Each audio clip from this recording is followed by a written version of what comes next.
Agora, esse vídeo daqui para frente ele vai ficar um pouco grande, mas eu prefiro continuar porque a gente tá no ritmo, tá? Olha só.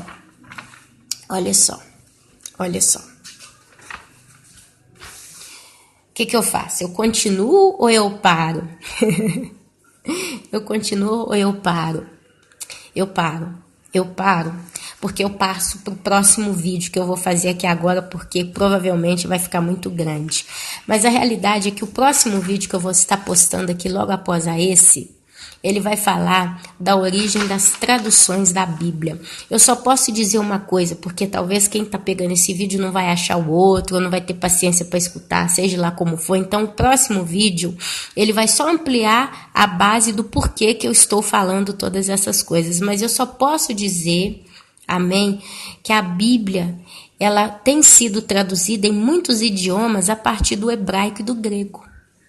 Mas a Bíblia, seja ela qual for a origem dela, a forma original veio do hebraico.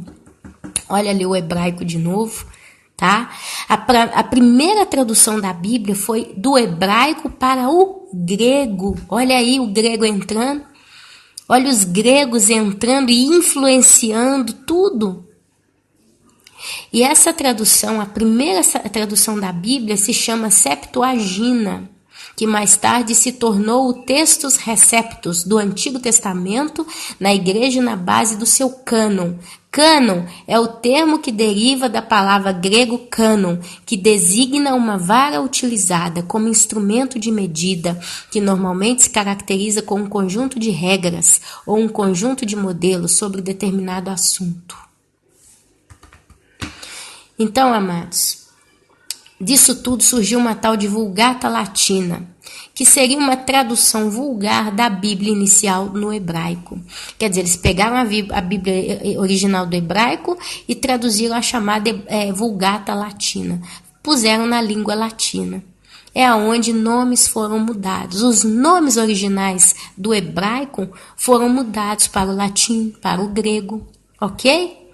É por isso que tem um pouquinho de confusão. Quem foi o primeiro homem a traduzir a Bíblia? Um tal de São Jerônimo. Foi ele quem traduziu a primeira Bíblia. E ele era católico.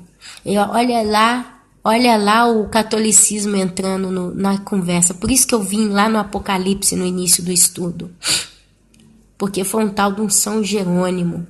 Tá? A Vulgata Latina foi baseada no hebraico para esses livros da Bíblia, preservados no cânone judaico. O que significa?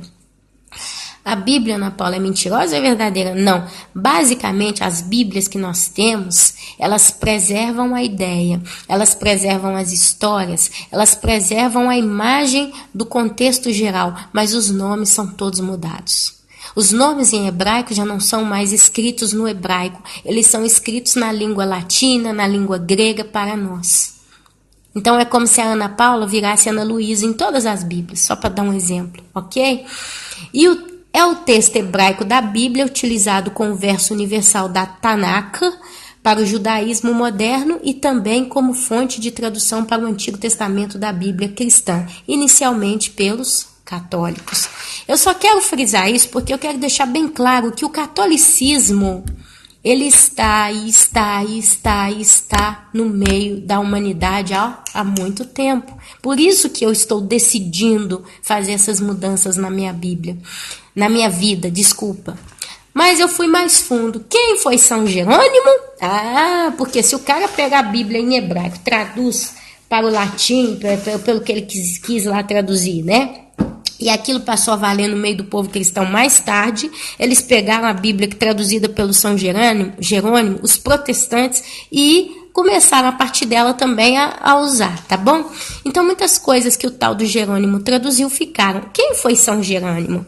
Nasceu no ano 300... Eu não vou fazer outro vídeo não, meus irmãos. Se você quiser realmente aprender sobre isso, segura a onda mais um pouquinho e continua, porque eu tô fazendo isso aqui. Podia parar e fazer outras coisas, mas eu tenho um amor tão grande por esse assunto aqui agora, nesse momento, que eu quero ir até o fundo com os irmãos. Se você quiser dar pausa, continua depois. São Jerônimo nasceu no ano 347 depois de Cristo. Vamos assim, na cidade de Dalmácia, dentro da Europa. É uma cidade atrás do continente, Tem um país Itália, está atrás da Itália, do lado de lá do mar Mediterrâneo. Morreu com 73 anos em Belém, Palestina Prima, ano 420 depois de Cristo. Tá? Esse tal de São Jerônimo foi parar lá na cidade de Belém. Vocês vão ver. Veneração. Ele é venerado pela Igreja Católica, pela Igreja Ortodoxa, que na realidade a Igreja Ortodoxa é uma espécie de Igreja Católica modificada, mas é tudo a mesma coisa, adora santa, etc. Comunhão Anglicana, Ortodoxia Oriental. Principal, Basílica de Santa Maria Maior em Roma, na Itália. Então, essa Basílica de Santa Maria Maior, ela é também para esse São Jerônimo, aí tem alguma coisa para ele lá. Festa, 30 de setembro, Cristianismo Universal. A festa dele é nesse dia. Atribuições, leão, hábito cardinalício, cruz, caveira, trombeta, coruja, livros e material de escrita. Detalhe, atribuições. Olha só, se vocês pesquisarem na Wikipédia, vocês vão ver as atribuições do São Jerônimo, vocês vão ver as imagens, quadros, coisas que ele estava relacionado. Só que uma coisa me chamou a atenção aqui para eu que estudo tanto, há muitos anos aí sobre os Illuminatis, os adoradores da maçonaria e esses assuntos aí que estão por detrás, né? O governo desse mundo está sendo levado por esse povo. Você vai ver aí a Ordem da Rosa Cruz, você vai ver a Sociedade da Caveira, tá? Você vai ver a coruja como um animal altamente cultuado pelos satanistas. É um símbolo satânico. Como o bode é um animal cultuado pelos satanistas, a coruja também, tá? Vocês podem estudar aí sobre o tal do Bohemia Grove, tá lá nos Estados Unidos. É um parque onde eles fazem cultos a Baphomet e ele tá cheio do desenho das corujas para tudo quanto é lugar. A caveira é um segmento satânico também que está espalhado aí pelo mundo. É uma espécie de um grupo de homens, né? Uma sociedade, como são os maçons, né? Então, olha só, e esse São Jerônimo tinha atribuições a esses negócios aí. Então, são só detalhes que eu fiquei observando. Ele foi um sacerdote cristão ilírio. Ilírio significa povo indo-europeu que habitou ao oeste dos Balcãs e partes do sul da Itália. Só para dizer a origem dele, é um europeu, tá? Ele é mais conhecido por sua tradução da Bíblia para o latim, a chamada Vulgata, que significa uma tradução popular da Bíblia, para que o povo entendesse, ok? E por seus comentários sobre o Evangelho dos Hebreus. Se você for na Wikipédia, você vai achar muita informação sobre esse tal de São Jerônimo. São Jerônimo é reconhecido como santo pelos católicos, ortodoxos e anglicanos, e sincretizado como o orixá Xangô na Umbanda. Olha aí, meus irmãos, de onde é que está saindo esse São Jerônimo? Não é tido como santo para os luteranos, pelo fato destes não canonizarem personalidades. Os luteranos são os crentes, né? Os crentes, não adoram santo. Jerônimo foi um acadêmico numa época que o título implicava em influência no grego, mas ele sabia também alguma coisa de hebraico quando começou seu projeto de tradução. Para reforçar seus conhecimentos, mudou-se para onde? Jerusalém, estudando os comentários judaicos sobre as escrituras. O trabalho começou no ano de 382 depois de Cristo, tá? Com a correção da versão latina do Novo Testamento, utilizada na época a Vetus Latina. Em 390 iniciou a tradução da Bíblia hebraica a partir do original. Olha aí. A partir do original, tendo já traduzido algumas partes, utilizando a Septuaginta grega originária da Alexandria. Olha só para vocês verem, o troço veio lá da Grécia, ele pegou o hebraico original, misturou um pouquinho daqui, misturou um pouquinho dali, e Jerônimo acreditava que o concílio de Jâmia, da corrente principal do judaísmo rabínico, havia rejeitado a Septuaginta como versão válida das escrituras judaicas por conta do que ele aferiu serem erros de tradução. Os próprios, o povo aí, o tal dos concílio de Jamia, que é alguma coisa judaica aí, né? Principal judaísmo rabínico. Eles não aceitaram as traduções dele por dizer que tinha algumas heresias, tinha algumas coisas não válidas, por conta que ele aferiu serem erros de tradução e elementos heréticos. O trabalho terminou no ano de 405.